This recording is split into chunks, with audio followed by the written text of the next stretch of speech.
તો ગાંધીનગરના Kalol court road પર હિટ એન્ડ રનની ઘટના બની। અકસ્માતમાં એક મહિલાનું ઘટના સ્થળે મોત થયું છે। અન્ય 3 લોકોને ગંભીર ઈજા પહોંચી છે। અકસ્માત બાદ આરોપી સામેથી પોલીસ મથકે પહોંચ્યો। બ્રેકના બદલે એક્સિલરેટર દબાવી દીધાનો તેણે કબૂલાત કરી છે અને તેના કારણે જ આ દુર્ઘટના સર્જાઈ હોવાનું તેણે જણાવ્યું। મૃતકના પરિવારજનોએ મૃતદેહ સ્વીકાર્યો છે। ગાંધીનગરના કલોલમાં ગેરકાયદે દબાણથી લોકો પરેશાન છે। કલ્યાણપુરા સ્ટેશન રોડ, નવજીવન રોડ સહિત જાહેર માર્ગો ઉપર ગેરકાયદે દબાણોનો કબજો છે। કલ્યાણપુરા શાક માર્કેટમાં રસ્તા ઉપરથી દબાણથી વેપારીઓ સહિત વાહન ચાલકો પરેશાન છે અને આ રીતના જે ઘટનાઓ બની રહી છે તેમાં જાહેર માર્ગો ઉપર જ દબાણ અને વેચાણથી અકસ્માતો સતત સર્જાતા રહે છે। સ્થાનિક તંત્રને રજૂઆત છતાં પણ નિકાલ ન આવતા હવે સ્થાનિકોમાં રોષ છે। જાહેર માર્ગ પર દબાણ કરતા લોકો આસપાસના વેપારી હેરાન પરેશાન કરતા હોવાનું પણ સ્થાનિકોનો આક્ષેપ છે। જાહેર માર્ગો પર દબાણના કારણે બિનજરૂરી ટ્રાફિકની સમસ્યાથી કલોલ વાસીઓ પરેશાન છે।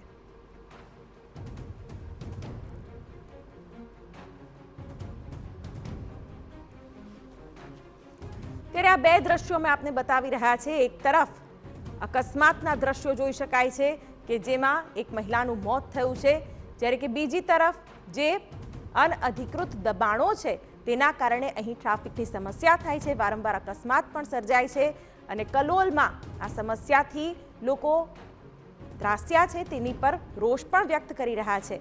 ત્યારે હાલ તો જે વાહન ચાલક છે જેણે અકસ્માત સર્જ્યો છે તેણે કબૂલાત કરી છે કે બ્રેકની જગ્યાએ એક્સિલરેટર દબાઈ ગયું અને તેના કારણે આ અકસ્માત થયો છે। અકસ્માતના દ્રશ્યો પણ જોઈ શકાય છે જેમાં એક મહિલાનું મોત નીપજ્યું છે।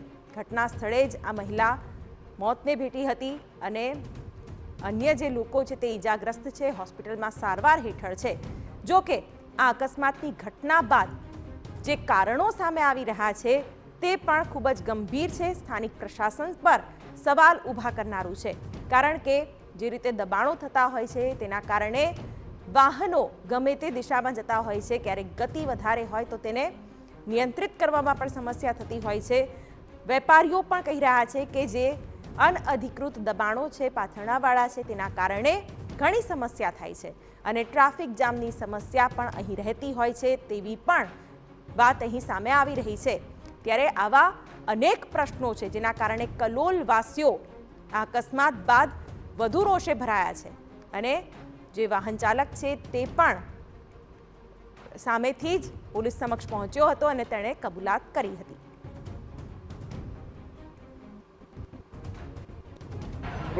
રાજ્યમાં આવેલા જાહેર માર્ગો ઉપર એન્ક્રોચમેન્ટ એટલે કે ગેરકાયદેસર દબાણ, રખડતા ઢોર હવે લોકોનો જીવ લેવા સુધી પહોંચી છે।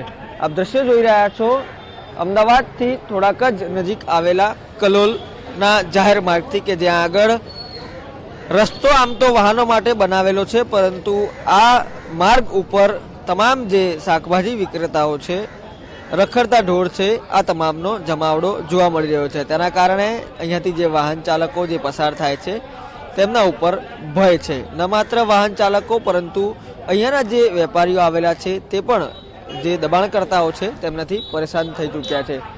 કલોલ શહેરમાં પણ લોકોએ હવે જીવ ગુમાવવા સુધીનો જે વારો છે તે આવ્યો છે। ત્યારે કેટલાક વેપારીઓ છે તેઓ પણ આપણી સાથે હાજર છે, તેમની સાથે પણ વાત કરવાનો પ્રયાસ કરીશું।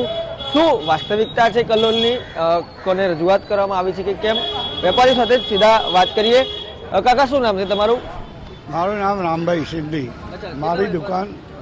મારી દુકાન કલ્યાણપુરા શાક માર્કેટ આગળ આવી છે, જેનું નામ છે હરિયમ જનરલ સ્ટોર છે। જાહેર માર્ગો ઉપર દબાણની શું સમસ્યા છે? તમે અહીંયા કેટલા ટાઈમથી છો? શું અહીંયા તકલીફો પડી રહી છે? માર્કેટ બની ત્યારની મારી દુકાન છે અહીંયા, અને અવારનવાર આગળ રસ્તો એટલો બધો લોકઅપ થઈ જાય છે જે શાકભાજીવાળાઓનો એટલો રસ્તો, પછી ત્યાં એમના આગળ ગ્રાહક ઉપર એમનું સાધન, અમારી દુકાનને જવા આવવા માટે રસ્તાનો જ સમસ્યા છે મોટી। અમારી દુકાને અમે એમને કહેવા જઈએ તો અમારા સામે ઝઘડો કરવા આવે। અમે કોઈ સાધન, અમારી ત્યાં કોઈ વેપારી ગાડી લઈને આવે માલ સામાન ઉતારવા માટે તો એમના માટે અતિ જ તકલીફ છે। અચ્છા, જે રસ્તા ઉપર જાહેર દબાણો થાય છે તેના કારણે અનેક લોકોએ પોતાનો જીવ પણ ગુમાવવાનો વારો છેલ્લા કેટલાય સમયથી આવ્યો છે. શું માનો છો આપ? કહેવાનો મતલબ એટલે જે દબાણો થાય છે એ રસ્તા પરથી હટવા જોઈએ કે કેમ? હટવા જોઈએ. નવજીવન રોડ, સ્ટેશન રોડ, ટાવર ચોક, કલ્યાણપુરા, શાક માર્કેટ, રસ્તો જોવા નીકળે જગવા છે. એ કેટલાય એક્સિડન્ટો થયા તો કેટલાય મરી ગયા. મ્યુનિસિપાલિટીના દરેક સભ્યો એટલા કમજોર છે કલોલ માટે કે કોઈ રૂપિયા જ ખાવામાં બધાનો ઇન્ટરેસ્ટ છે, બાકી કોમ કરવામાં કોઈને ઇન્ટરેસ્ટ નહીં. બરાબર, તમારે મારું નામ દેવું તો દઈ દેવાનું, છૂટ છે. આજે આ બ્રિજ નીચે, કલ્યાણપુરાના બ્રિજ નીચે આ ટ્રાફિક એટલો નડે કે સવારે જે દીકરીઓ સ્કૂલે જાય ને એટલે બહુ એ લોકોને બહુ તકલીફ પડે છે સ્કૂલોની. એ રિક્ષાઓનું દબાણ, હા ના, આ લારીઓનું દબાણ, એ બહુ પબ્લિકને બહુ નડે છે સાહેબ. એટલા અમારા આગેવાનો છે, રાજકીય આગેવાનો, તેમને તો રજૂઆત કરી હશે. અમારા 3 નંબર વોર્ડના જે સભ્ય ખરા ને, અમારું કોઈ ખબરતા નથી. અમે ઘણી વાર કીધું, ઘણી વાર 1-2 વાર તો મ્યુનિસિપાલિટીમાં જઈ આવ્યો, પણ કોઈ ખબરતું નહીં. આ લોકોને સર ખાલી નોટ ખાવામાં પડ્યા છે. ધારાસભ્ય કોણ છે એમને રજૂઆત? ધારાસભ્ય બકાજી છે, અમે એમને રજૂઆત કરી નહીં, પણ હવે કરવી છે, હવે જરૂર છે. કાકા બધી પબ્લિકની સમસ્યા છે યાર. કાકા પબ્લિક કેટલી હેરાન થાય છે, દિવસ જાય પબ્લિક હેરાન થતી જ જાય છે. એટલે આ કરવું જરૂરી છે. હવે રખડતા ઢોરની કેટલી સમસ્યા છે? રખડતા ઢોરના કારણે શું તકલીફો થાય છે?